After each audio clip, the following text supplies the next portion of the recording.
Okay, now to a medical story. Just hearing the phrase internal decapitation makes you wince. And when I first heard it, I wondered how it was possible and what it could possibly mean. Well, for the parents of 2-year-old Micah Andrews, the horror was all too clear. All the ligaments holding the little boy's head to his spine snapped after a car accident, which makes what happened next so extraordinary. Dr. Richard Besser has been following this for a long time, here to tell us about it. And we throw this word around a lot, medical miracle, but this is really it. This is one if there ever was one. George, if not for the quick thinking of the paramedics and the doctors who took care of Micah at the beginning, who recognized this incredibly rare injury and did everything right, the story might not have had a happy ending.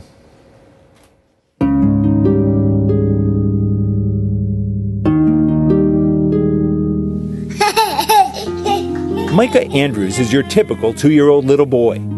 He loves to play, is outgoing and happy. A bubbly personality, he likes to make you laugh.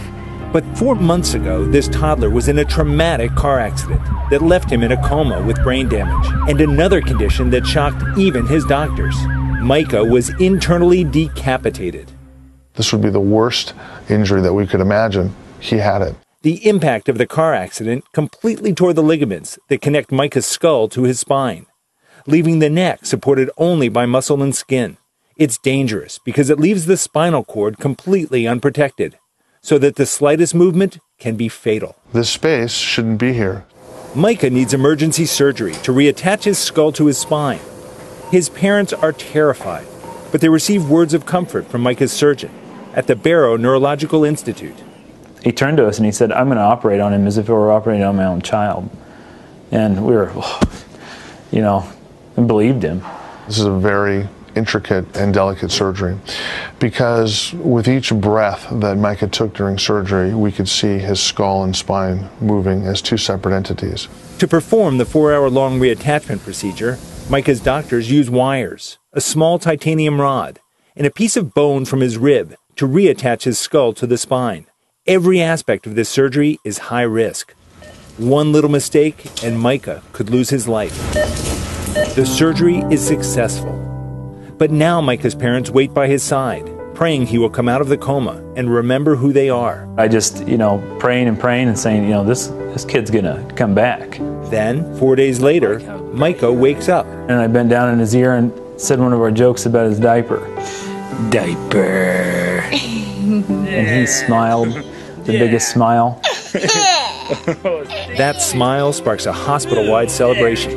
There were doctors and nurses crying and cheering, and it was just unexpected, incredible. Just 2 weeks after the horrific accident, Micah is strong enough for therapy, where he relearns to walk and speak. And after 3 months... Micah, you ready to take this off? You ready to get rid of it? Yeah. All done. All done. Done. All right. Clap your hands. Miracles happen every day.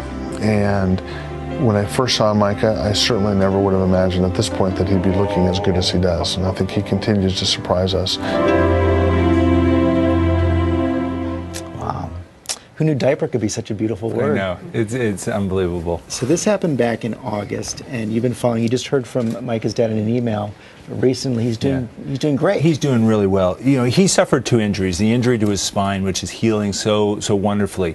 In the car accident, he also had an injury to his brain and had to learn to walk and to speak. But his dad said he's just started to jump. He's got a new word. His latest word is dude. So he's really coming along just beautifully. It's a true miracle. Yeah, he's all over the place yeah. right now. And there is an important lesson here, even though this is quite rare. It teaches you again about the importance of car seats. Yeah, there are 2 lessons. The car seat, if he hadn't been strapped into a car seat and the car seat wasn't installed properly, he would have died.